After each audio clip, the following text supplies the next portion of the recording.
G'day folks, Starlo here, coming to you live from the COVID lockdown bunker on the far south coast of New South Wales, and we're bringing you a live stream tonight called Rock On. We're going to look at all manner of things to do with land-based and rock fishing, which are some of my favourite kinds of fishing, and I know that a lot of you out there really enjoy them too. I also know that a lot of you are, along with me, in lockdown at the moment. We're looking for fishing-related things to do that we can do from home. I've been tying flies and making floats and maintaining all my tackle and re-spooling reels, and I'm sure a lot of you are in exactly the same boat. But what we want to do tonight is share some wonderful old footage with you from the Rex Hunt Fishing Adventure days. Look back on some of those stories. They'll be new to some of you. There'll be great reminders for some of you as well. And then I'm going to show you a little bit of newer rock fishing, some of the stuff that I do these days. I'm getting a little bit older and slowed down a bit. I don't do quite as much adventurous stuff as I used to back in the 80s and 90s. I'm pretty sure I wouldn't be able to get into some of those spots where we filmed on the Rex Hunt show back in those days anymore, but I still love my rock fishing. And I've got a few strategies and philosophies for rock fishing that I reckon might be able to improve your results as well. I'm also going to touch on safety, and I know that turns a lot of people off, but seriously, rock fishing can be a pretty dangerous game, so don't tune out when I talk a little bit about the safety aspects of rock fishing as well. But look, we're going to kick off tonight with a wonderful segment that Rex and Bushy did at Dirk, Hartog Island. It's off the coast of Shark Bay in Western Australia. This would have been shot in the mid-90s, and yeah, I know it's a favourite segment of a lot of people who are fans of this show, but for those of you who've never seen it before, I think you're going to really enjoy it as well. Have a look at this. G'day folks, I'm Rex Hunt, and welcome to Dirk, Hartog Island, where the fishing's supposed to be pretty good. Well, it ought to be. These are the hooks.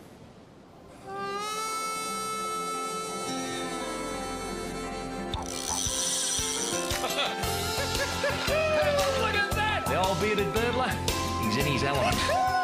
Throw it into his mouth. Unbelievable, mate. It's just like nature. It's what we're all about. I tell you what, This is just fantastic. Wagons, ho! Oh, thank your mother for the rabbits. Just when they think it's safe to come out. Not an animal! Bang! I guess in the end, that's probably why we all go fishing.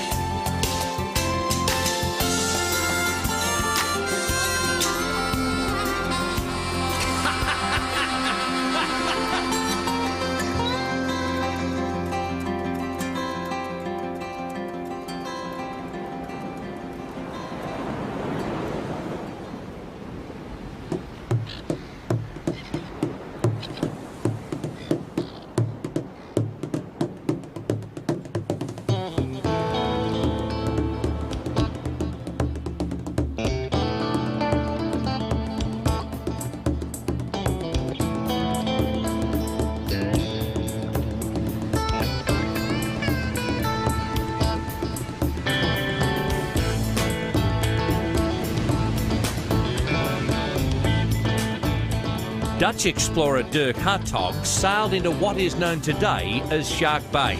The island was named in his honour, and today Dirk Hartog Island remains fairly secluded and wild. It's one of my very favourite fishing destinations because of its rugged beauty and its wide range of fish species.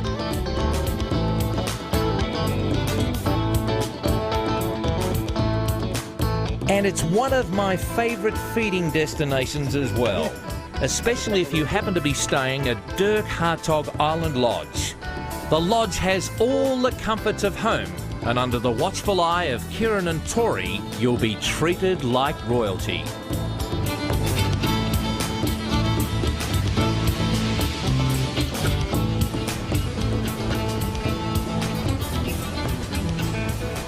Tell you what, Karen didn't muck about getting out there before us. Bushy, it's been a clash of rods. Nasty clash of rods. Now I know how Armstrong and Oldham and those other blokes on the moon actually... How'd you be playing golf on this? I'd probably play better than I do on a golf course. You reckon? Yeah, I'm not the flash golfer. It's I tell you what, it's not bad looking water. Mate, this is awesome. We've got the wind behind us. Yeah. Enough swell to make a bit of white water. Enough height to keep away from that swell. It's looking good.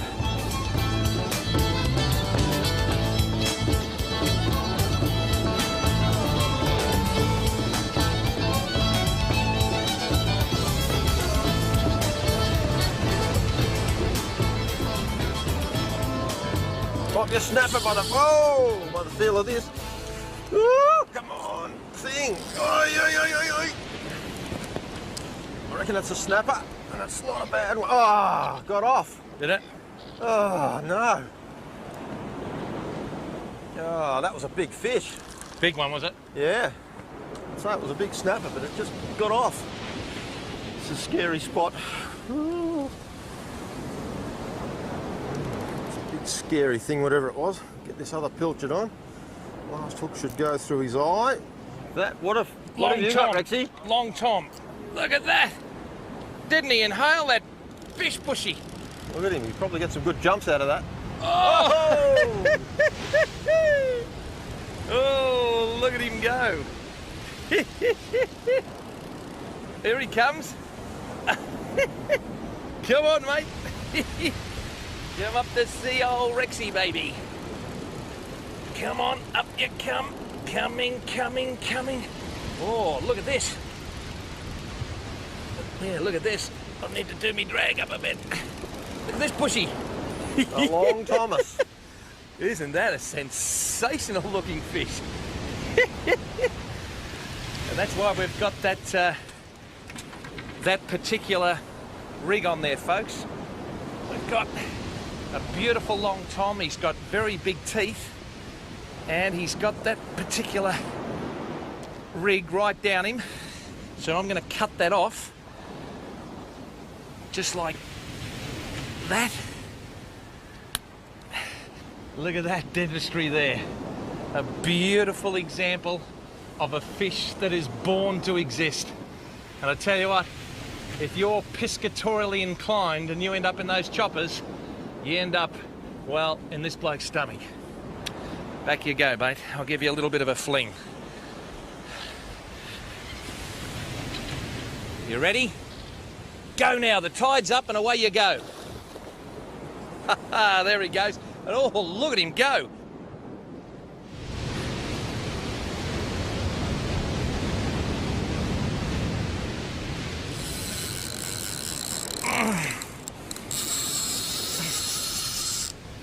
Wow, did he inhale that? What is it? What do you think you've got, Rexy? I don't know. I don't... Oh, it might be another... Oh, he's going towards that reef. Oh. Come away from there, mate. Oh, no. Oh, he's coming this side. Oh, he's coming this side. I reckon it's another one of those things you lost, Bushy. Look at the size of him. Look at the size of this. A big fish, another one of those gold spot trevally, I think. Oh, look at that. Real original tarum, I'd say. He's going to come out from that white water there. You'll get a glimpse of him. Look at that. Here he comes. Oh. Look at the size of that, Bushy. Look at that. Give him some, Rex. Come away from there, mate. Oh, Bushy. Look, oh, Bushy, look at the size of this fish. Oh, no. Give him some stick, Rexy. You've got plenty of line power. Oh. Oh. Oh, gee whiz. I'm aching all over. You've got him. All right. Well done, Rexy. Kieran. Come on,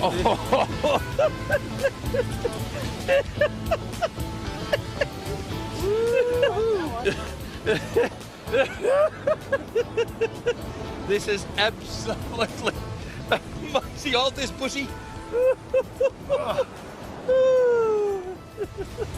This is rock fishing.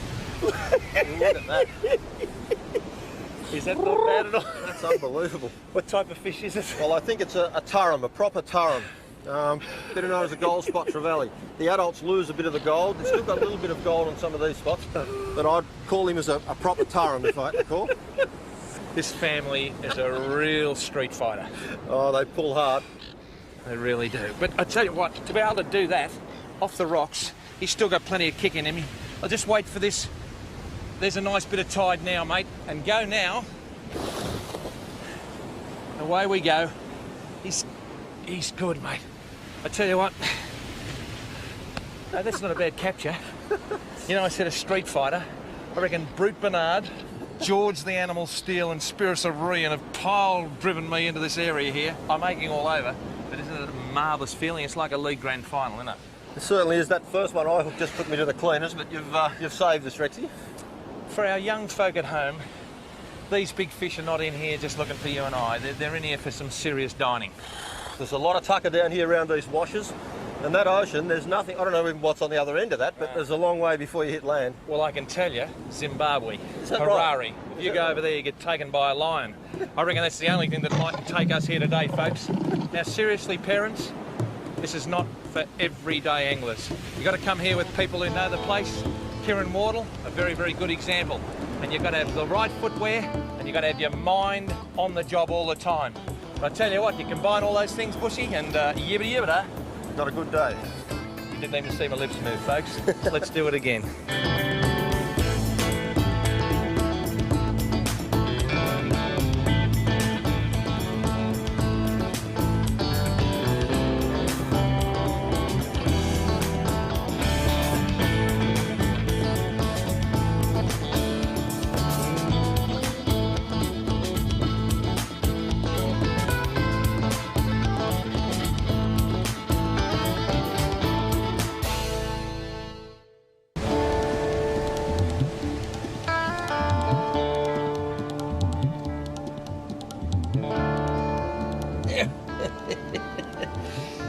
Oh, look at that.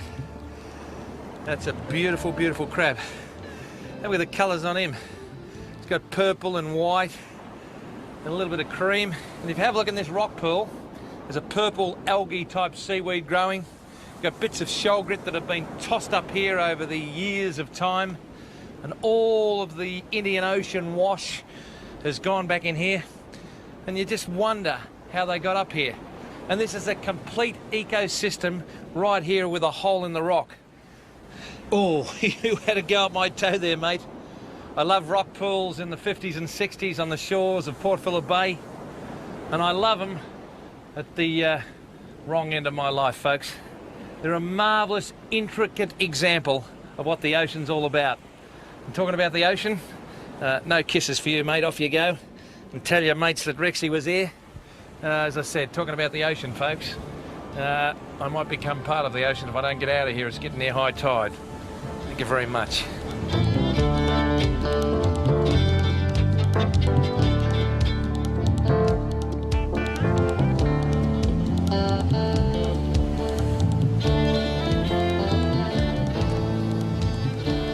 Shouldn't give him too much line here, should we? Because I'll just go under the ledge. No, if they take off with it, they're in trouble. Whack him straight away. Oh, whacked him, all right. I got one too, I think. Have you? Oh, I just had a bite. Well, you come over here. I'll go over this side. Oh, gee whiz. Look at the birds come in too. Oof. I have no idea what this is. This is a big, deep, thumping fish. Might be a snapper. I don't know. No, it's silver. It's silver. It might be another one of our Another turrum, maybe. Turrum friends. Oh, I tell you what, this is solid fishing. I tell you what, you wouldn't need to go to the gym or run a marathon to get fit doing this. Oh, he's got a Trevally feel about him now, Bushy. It might be the same. Feel that power. I just like being connected to him, you know, and feeling the power of the fish. Lifting, winding. And the laser line is 30-pound in the old scale.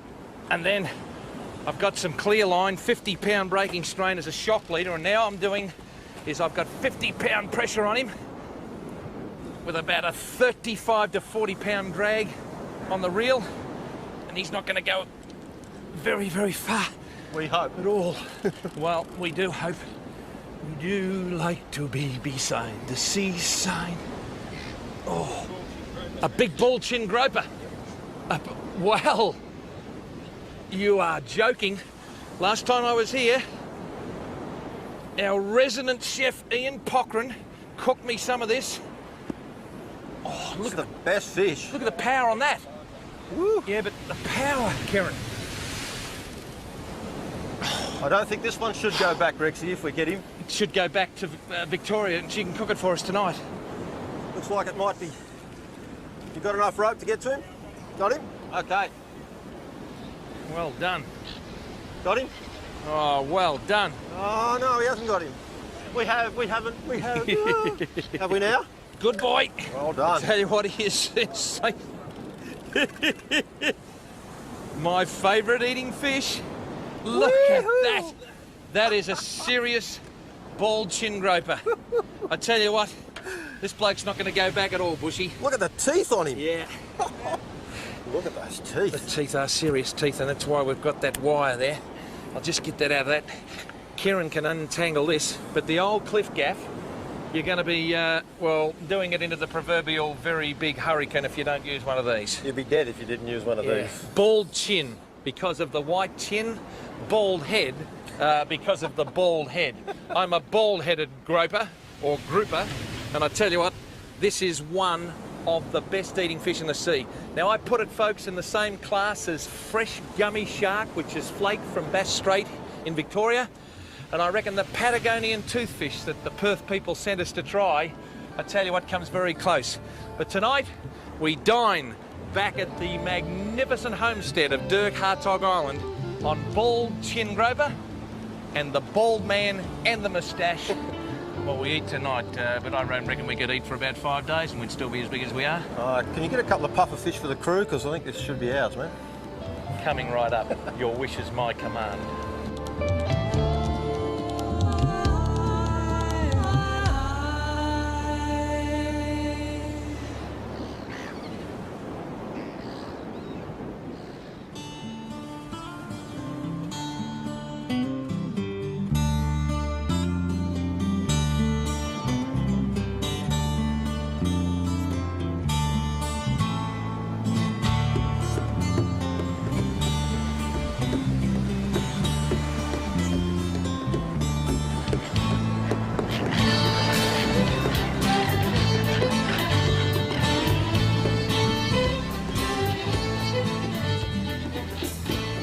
Drop it down to the edge there. It's been knocked off by the long toms out there a little bit, so thought I'd just drop one down there. Probably a reef fish or something having a bit of a tap, tap, tap, tap, tap, tap, tap. Tap it. Oh, oh.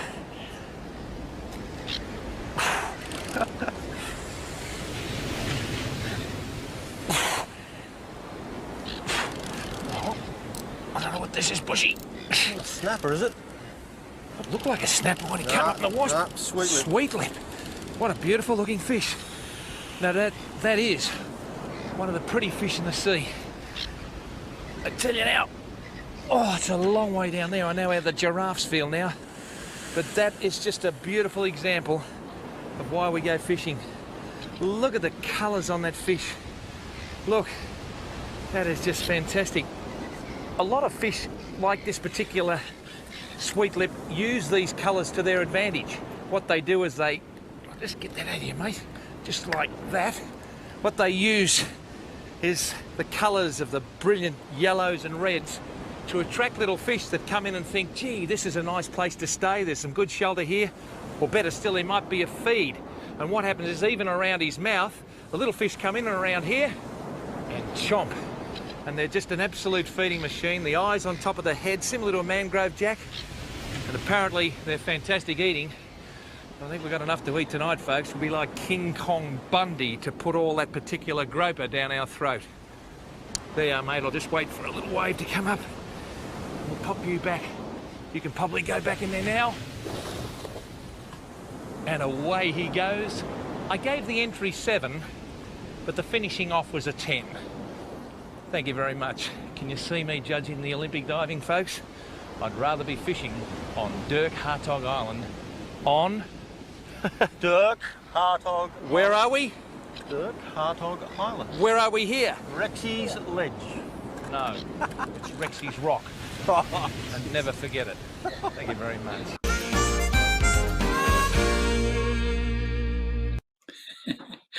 How good was that? It's a few years since I've watched that segment myself, and I enjoyed it just as much this time around as I did originally. I wasn't actually on that trip, as you could see. That was one that Rex and Bushy did on their own, but we did many, many trips together, of course, the three of us, and Bushy and I did a lot of trips just on our own. I'm going to show you one of those in a minute. But Dirk Hartog Island is one of the most remarkable places that I've been to around the Australian coastline. As I said, it's off the coast of Shark Bay in Western Australia. And that entire stretch of coast up there is amazing. And although that was shot well over 20 years ago, probably 25, 26 years ago, I'm here to tell you that the fishing in that part of the world is still every bit as good today. It is probably some of the best land-based and rock fishing anywhere in the world. And you can get there. Well, maybe not at the moment with the COVID lockdowns, but when all that stuff finishes, doesn't matter where you are, in Australia, you can get over there and actually go fishing there yourself. Not that easy to get onto Dirk Hartog Island, but I've actually got a mate who lives in Perth these days. He's originally from the south coast of New South Wales, a guy by the name of Robbie Riches, and he runs a company called Perth Fishing Safaris out of Perth, does a lot of beach and drone fishing in the Perth metropolitan area, but he takes groups up to that Quabba coast, and more recently he's been taking groups out to Dirk Hartog Island for 5 days, a week at a time, living in shacks out there. He feeds them really well and takes them fishing on those rock platforms and the beaches. It is just amazing fishing. So if you're interested in checking it out, get onto Robbie's Facebook page on Perth Fishing Safaris, and you'll find all his contact details and everything there. Tell him Starlo sent you. It is really, really a great trip. It was interesting to look at the gear that Rex and Bushy were using in that Dirk Hartog segment. The long rods are important. You know, that's a real safety consideration on the rocks, because it allows you to just stay back that little bit from the edge, which was pretty important where they were, because if you went in off the edge of there, you wouldn't have a whole lot of chance of getting out. The lower ledges are covered in razor sharp oysters, and there's a constant surge there. That Indian Ocean is a pretty spooky bit of water, I've got to tell you. People talk about freak waves, and they don't really exist other than tsunamis. But over in that part of the world, the Indian Ocean throws up what they call king waves. So every day you get a couple of sets of swells that just seem to be significantly larger than anything else you've seen on the day, and it's something you really, really got to be aware of. So that's why it's good to go with someone like Robbie as well, who really knows his stuff. Now look, another trip that burns brightly in my memory banks, and this was one that Bushy and I did together. Rex wasn't on this one. We went across and we did a big four-wheel driving safari with a mate of ours by the name of Peter Woods, fantastic bloke from Perth, and a bunch of his friends. And we four-wheel drived from Perth down across the bottom past Esperance and out into the Great Australian Bight. And that is some of the wildest, most remote and most beautiful country I've ever seen. And one particular spot called Tillini Cove that we went to burns in my memory banks as probably one of the most dramatic places I've ever been to. Unfortunately, I don't think you can go to this one anymore. They've removed the climbing ropes and the ladders because of the dangerous aspects of them, which you'll see in a minute. But Bushy and I got there, we camped overnight at the tops of the cliffs, and then we walked up to the cliff edge in the morning to climb down. And I think if you watch Bushy's reaction to this, it's pretty fair dinkum. Have a look at this.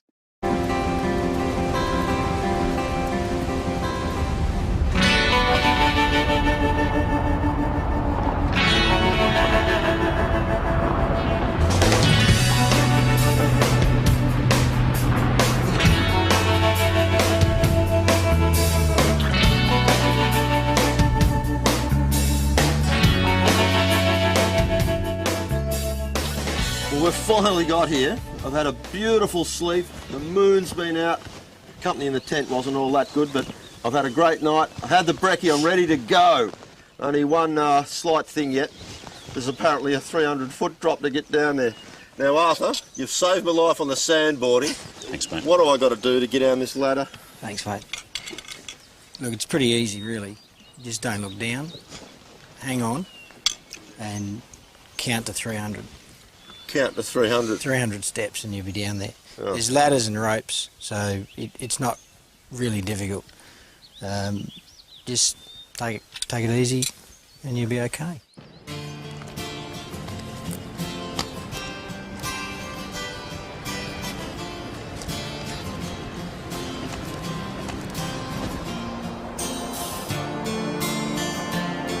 Oh, you are joking. You have got to be kidding me, mate. Where do we really go? I'm not going down there.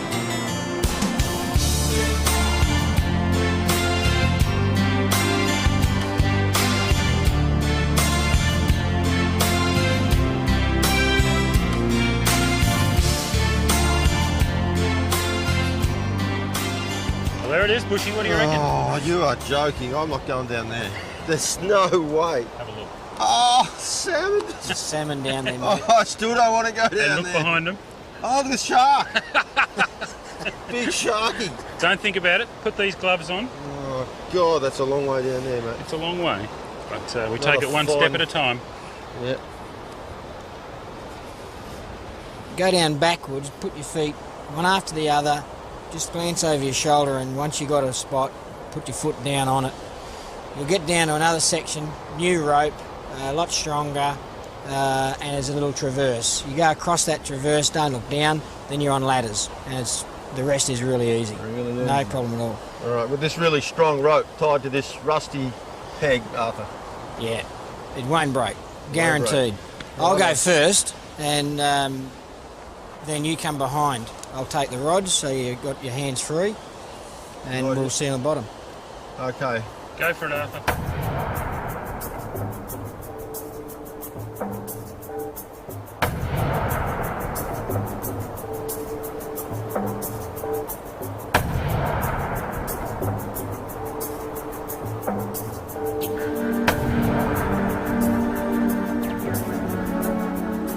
I'm not going in there.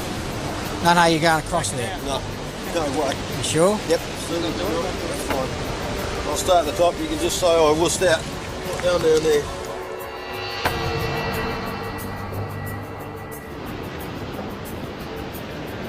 Whew. Well, I'm about halfway down, and I guess in many ways the worst of it is behind me, but I'm still going to be very careful. I got to tell you, my palms are a little bit clammy in these gloves, and I've got a bit of a tremble in the knees. Now, Bushy has opted to remain on top. He got part of the way down, didn't like the look of it, didn't like the look of the gear that we were climbing on, and decided to stay on top. And I tell you what, I admire him for making that decision. Sometimes it takes a bigger man to say that he doesn't want to do something than to be forced into it by peer group pressure from others. This is not the sort of thing you want to do unless you're 100% certain that you know what you're doing, and also that you understand the risks that you're taking. I am taking a bit of a risk. I've done it before. I wouldn't recommend it for a lot of people though. Whew. Well, I made it. Knees are like jelly, and I'm sweating a bit. I think I'm getting too old for this caper. I think Bushy might have made the right decision, but those fish are still there.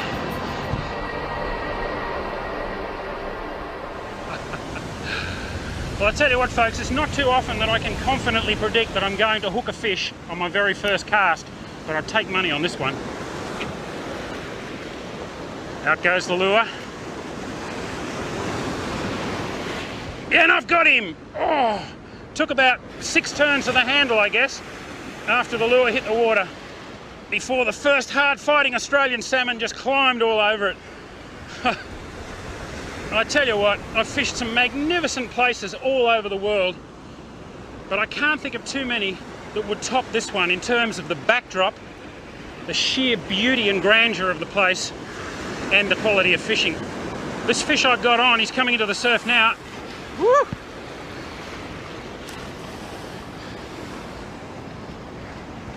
Come on, fella. I'll get him in that wave. Up the beach he comes. Just use the power of the water. Don't fight the water. If he does that, it starts to run back. Sometimes you've got to let him go. They're so lively.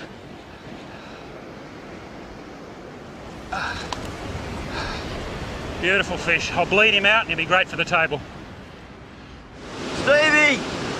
50 metres, 2 o'clock! Okay.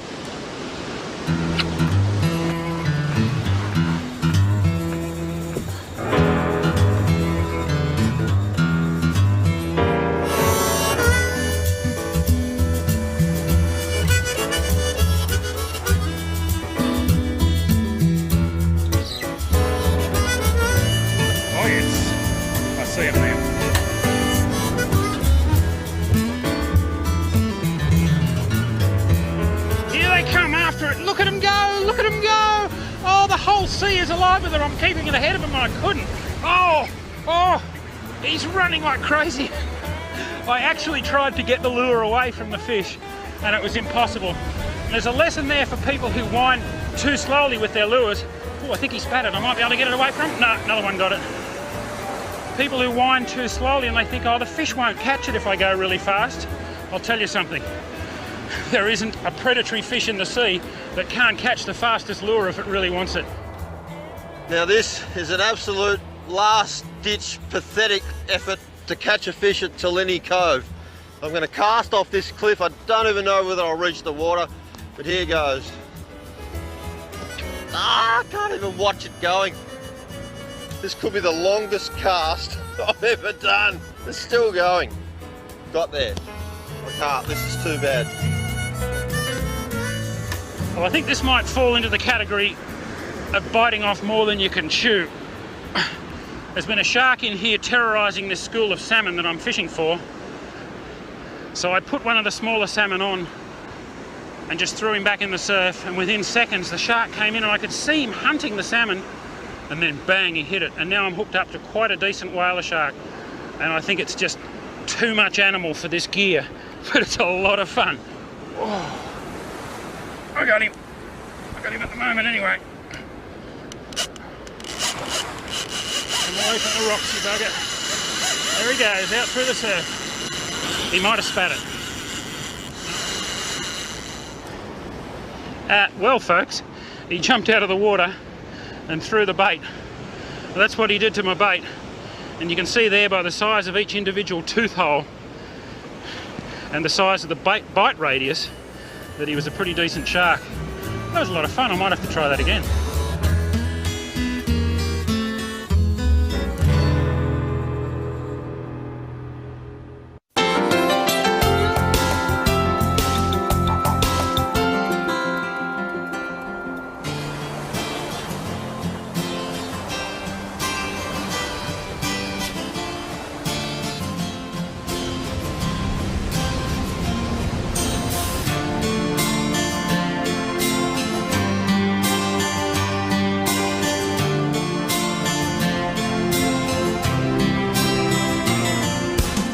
Here he comes.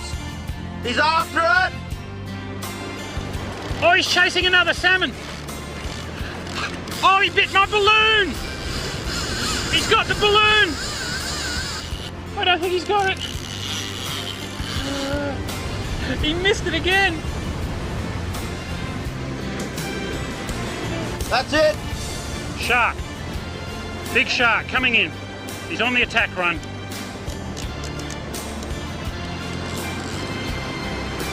Okay, he's got him. Whoa! What a take! Woo-hoo-hoo. I think I'm getting a nibble. I don't think he's got it. Leave the balloon alone.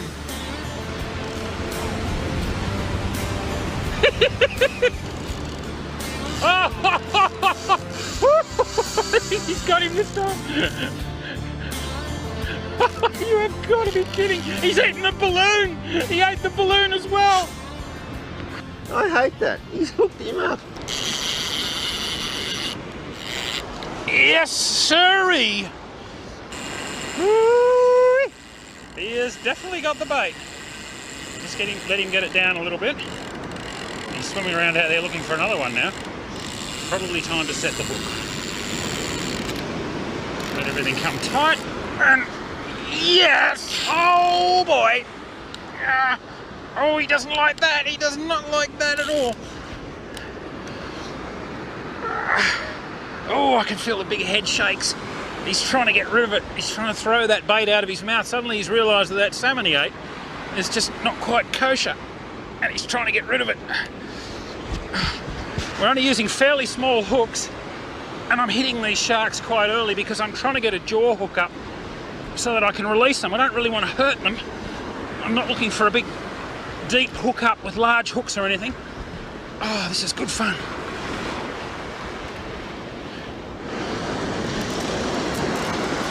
Big run. Whoa, he's a bit of a runner, this one.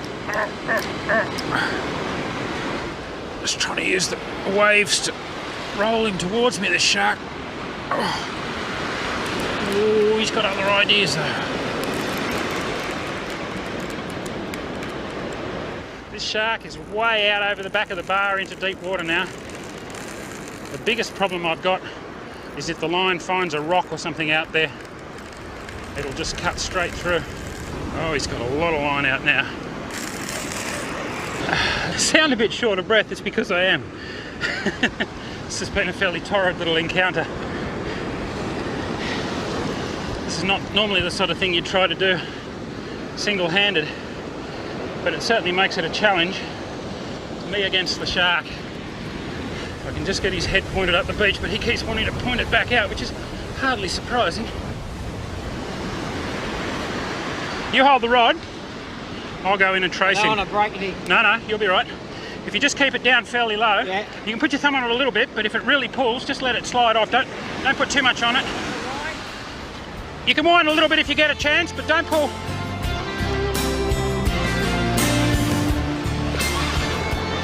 And if I say so, just point it at him and let go of the line.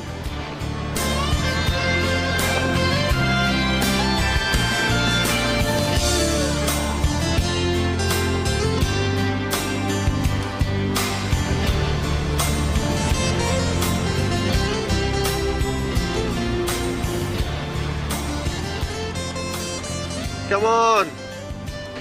Well, we got him. I got him now.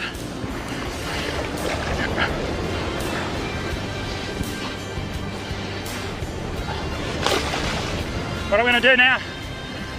Oh, I can actually get the hook out. It's right here. As you can see, he's a fair-sized shark. He's about as long as me. Come on, fella. Out you go. You ready? Go!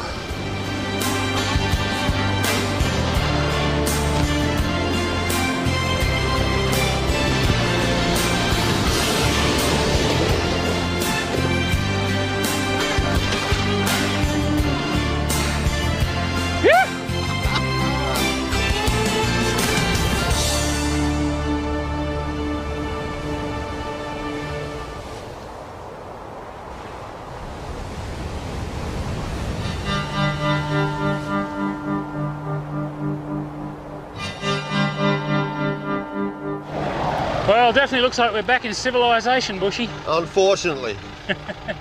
Back out on the blacktop. We've just done about 700 kilometres through one of the most remote parts of Australia, and we've seen some outstanding sights, haven't we, mate?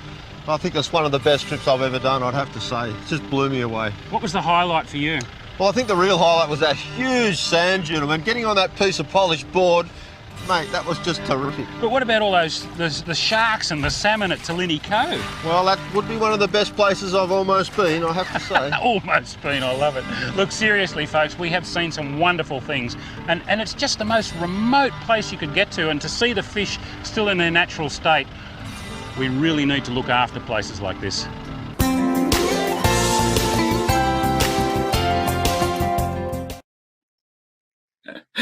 Oh, I don't know if I was braver or dumber in those days. I think dumber. I wouldn't do a lot of that stuff nowadays, that's for sure, even if I was physically capable of it, which I'm probably not. That climb down into that place, I've done that about half a dozen times now, and every single time it gets you shaking and it's awe-inspiring. And ooh, yeah, what an amazing part of the world. And the sharks, I must have hooked at least 6 or 8 of those sharks, and you can probably tell the way that it was cut together. There were different shark encounters there. They were sort of mixed together, and we were sort of trying to capture the highlights. I only managed to get one of them in onto the sand, and it was by far the smallest one that I hooked, and it was still pretty fair-sized bronzy. And I don't know what I was doing, wrestling it and grabbing it like that in the surf. It would have been so easy for it to spin around and chomp onto my shin or my arm or whatever. I don't do this at home, folks. I tell you what, I used to do some crazy stuff. Got to tell you another little story about that trip to Tillini Cove. I mentioned in it that we were eating the salmon, and a lot of people don't really hold Australian salmon in particularly high regard as an eating fish, but I don't mind them, particularly if you bleed them straight away and you cut away all the red meat when you fillet and skin them, and they cook up quite nicely. And those ones from down there in that part of the world, I don't know whether it's the clean water or whatever, they're the best ones I've ever tasted. But we kept about 6 or 8, and rather than carrying them back up all those ladders and ropes, there's an old pulley system there. You might have seen the framework for it on the edge of the cliff, and they used to use it to lower gear down and bring it up, and we decided to bring the fish up using the flying fox pulley. So we put the 6 or 8 salmon in a basket. It was nearly dark, climbed out, attached the wire cable to the back of the four-wheel drive, one of the four-wheel drives, and just drove it away slowly through the bush. And I was at the edge watching it come up, and I was going to wave and tell them to stop driving when the basket got to the top. As I say, last vestiges of light, and this pulley wheel's creaking around and around, and the basket's coming up through the dark, and then suddenly back in the bush behind me I hear this like a rifle shot, and the cable had broken, and the pulley started going back the other direction and accelerated very rapidly as that basket started to fall the 300 feet through the air. And then I heard this other sound, and it was the end of the cable coming through the bush behind me, scything from one side to the other like a demented snake, actually cutting down shrubs as it was coming. And I'm standing there right next to the framework. So I just threw myself flat on the ground, and the wire went over my head and out through the end of the pulley. And I can just remember the silence afterwards and the little pulley wheel still going as it slowed down. It was a dramatic moment. And one of us, we picked the youngest bloke in the group, had to climb all the way back down there and get those fish, bring them back up in his backpack. We cooked them up that night, and I got to tell you, they were the best salmon I've ever eaten. So if you want to eat really good salmon, you've got to drop tenderize it from 300 feet. That's my tip. All right. Look, it's been fantastic bringing you this live stream tonight, and we're going to bring you more in future. But jump on and ask us questions and stuff too, and give us some ideas about some of the other stuff you'd like to see from the Rex Hunt Show in the past, and some of the new stuff you'd like to see and what you'd like to hear us talk about. But before we wrap up, I want to show you a much more modern segment about the kind of rock fishing that I mostly do these days, which is a little bit more local and a little bit less dramatic. And I made this video clip called Stepping Stones to Fishing Success. It's going to be a series for Shimano Australia. I've been a Shimano pro angler for 20 or 30 years and quite closely associated with Shimano, do a lot of work with them. And I did this how-to video targeting black drummer or rock blackfish, pigs, whatever you want to call them, just from my local rocks about 800 metres from where I'm sitting doing this live stream at the moment. So this is real homegrown fishing using much lighter tackle, targeting fish that we can all go and catch, but there's also a really, really important safety message in this clip. So watch closely.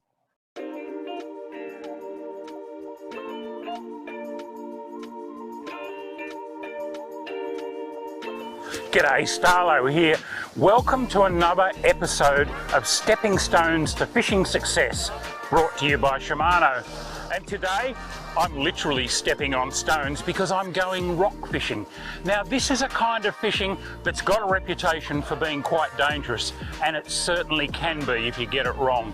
So I'm going to give you a couple of safety messages, and I hope you don't mind. To begin with, just make sure you know what the conditions are. Use a couple of good weather apps, check out the swell size, have a look at the tides, and then when you get to your spot, don't just charge straight down to the water. Sit in a safe vantage point for about 15 or 20 minutes and just watch your ledge that you intend to fish. See if there's any swells coming across it. Wear the right clothing and footwear, and I always these days wear an inflatable PFD in case I did end up in the water. If you do all those things and you're a little bit careful about what you're doing, rock fishing can be so much fun, especially if you keep it nice and light like I like to, and put a bit of burley in. I'm going to mix up some burley now. What I've got here is a bucket of old bread scraps. I've been keeping all our old stale bread at home and just sticking it in the freezer. And I've added some water. And I'm also going to add some of this. This is just green weed or cabbage weed that grows here on the rocks. So I'm mulching all this up because if I just throw the bread straight in dry, it's just going to float away. All it'll attract is seagulls. But if I turn it into a nice porridge, it'll do the trick. So I'm just going to throw in a couple of handfuls to start with, and then every time I rebait or go to make another cast, I'll throw another small handful in, just right at my feet where the wave action will break it up and carry it out to the fish. You want to start a continuous stream of burley that'll bring the fish to you and make them hungry, not feed them too much. Because I'm putting my burley in right here at my feet, I don't want to cast out too far. I just want to fish this broken white water where it's coming across the rocks, and it gives the fish some cover, and it's also where the burley is. So a nice short cast is really all I'm going to need.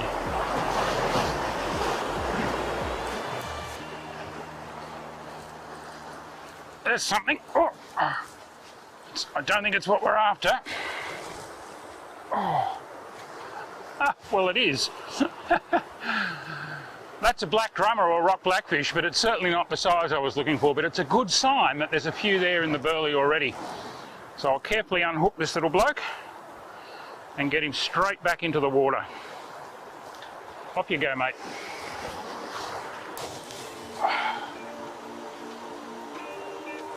Oh, what do we got? Oh,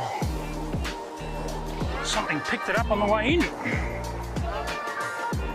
Ooh. Oh, it's another drummer. It's a little bit small, that one.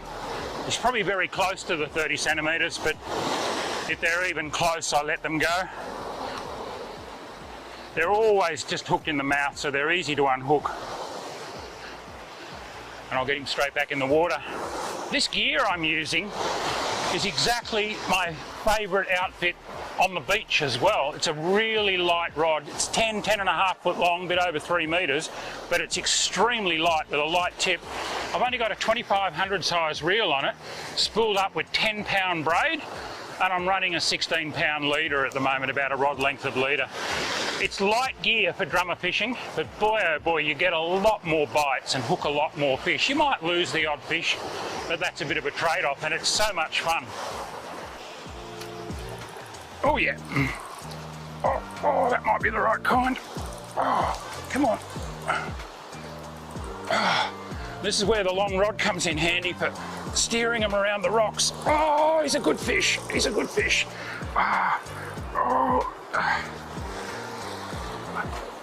And then I've got to start looking for somewhere to wash him out. And this little channel here is probably as good as anywhere. Well, that's what we're after. That's a black drummer, also known as a rock blackfish. One of the best eating fish in this part of the world, believe it or not. A lot of people don't realise that, but filleted and skinned, these are just absolutely delicious. I'm looking for a couple of these to take home for a meal, and I'd actually rather take them home at that size than the big ones. I can let the big ones go. That was too much fun. Yeah, oh, did me like a dinner. Woo, that was a good one. I'm using about the simplest rig you could possibly imagine. It's just a small sinker running freely on my leader, right down to about a number 1 to 1.0, possibly 2.0 size hook, just depending on what sort of fish I'm expecting to encounter. This rig is great around the rocks. It's simple to tie. It doesn't snag up all that often, believe it or not, and when it does snag up, you can bounce the rod tip, and quite often the sinker banging on the hook will de-snag it. Now for bait, I'm just using frozen prawns this morning, but listen, when you buy your prawns, make sure they're Australian caught or Australian farmed. Don't use imported prawns because they can carry diseases from overseas and introduce them into our marine waterways. Now I like to peel the prawn, so I'm just going to break the head off, and that always goes into the water to become part of my burley trail, and then I just de-shell the prawn again. All the shell bits go into the water. They all add to that attractive trail that we're making. Still a little bit frozen, this one, but that's all right. And there we go. That's going to be my bait. I could possibly get 2 baits out of that, but I'm a great believer in big bait, big fish, so let's see.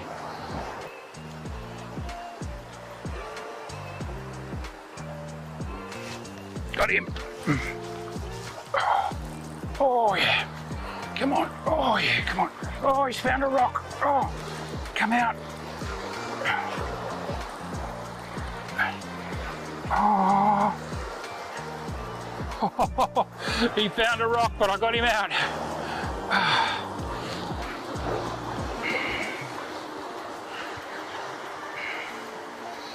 All right. And that's what happens when you're on light gear. You don't get them all.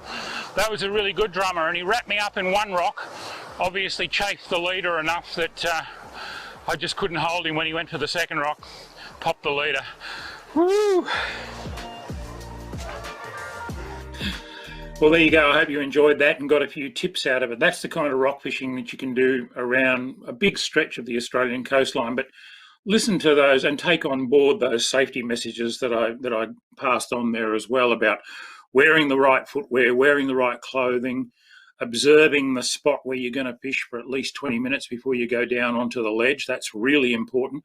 Knowing what the sea conditions are doing, whether the tide's rising or falling, whether the swell's rising or falling, and wear one of those PFDs. You know, I look back on that stuff we did 20 odd years ago, and we were never wearing life jackets on the rocks. You didn't see anyone wearing life jackets on the rocks in those days, but it makes so much sense to do it.